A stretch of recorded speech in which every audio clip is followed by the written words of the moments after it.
It's the end of the last ice age. Our ancestors have survived this freezing desolation for 25,000 years. They are hunter-gatherers. They travel light, their children with them, one meal away from starvation. They are never able to settle down. But these nomads are about to change the world. Their Stone Age revolution will make our civilization possible. They will set humanity on the long journey to the modern world.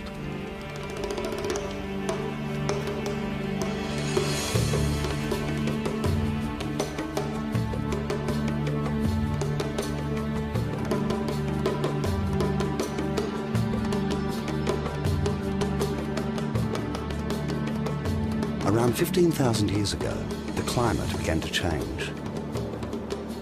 The glaciers melted, and with water, the world came back to life.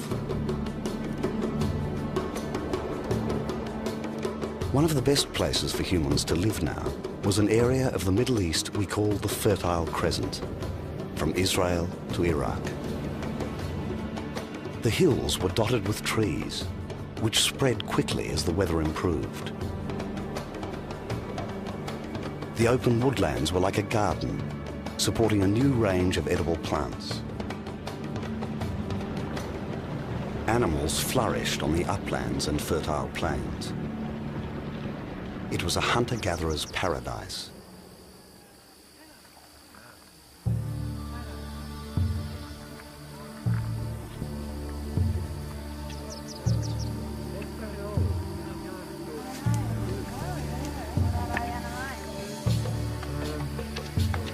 It was here that traveling bands found something completely new, which would change humanity forever.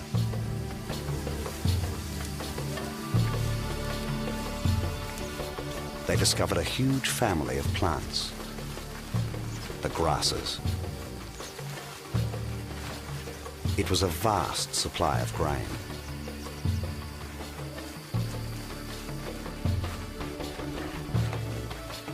This was the spark which would make human progress possible. So Dorothy Garrett knew the Natufians were collecting the new grass foods in large quantities. At the same time each year, these ancient people would have found the ripening grass in huge areas. Many of them were not edible, but they managed to select all the useful species. Now they had barley and wheat.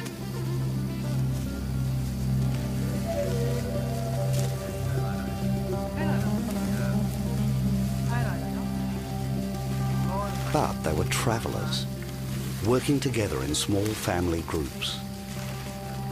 They had to carry everything they harvested.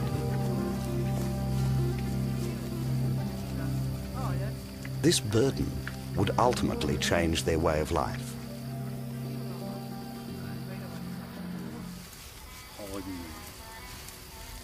Of all the things they ate, grain was unique in one vital way. It did not decay. Keep it dry, and it lasts for decades. For the first time, they had food they could rely on for long periods of time.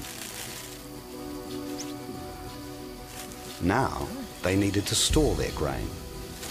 There was a reason to stay in one place.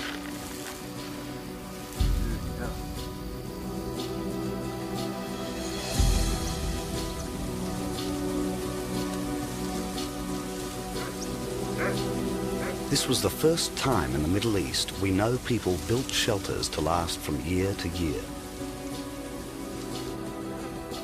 And they remained here from generation to generation down the centuries.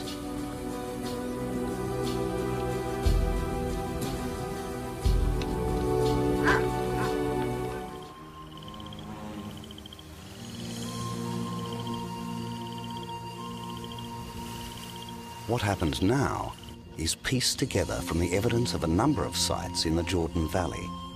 It is a triumph of human adaptability. They knew this could never be a natural site for the huge grass colonies they once depended on. So they created their own miniature, controlled landscape. They dug the ground. They took their own precious food stocks and sacrificed them for the future. This simple act was the beginning of a new way of life. It would ultimately transform the face of the earth. They were the world's first farmers.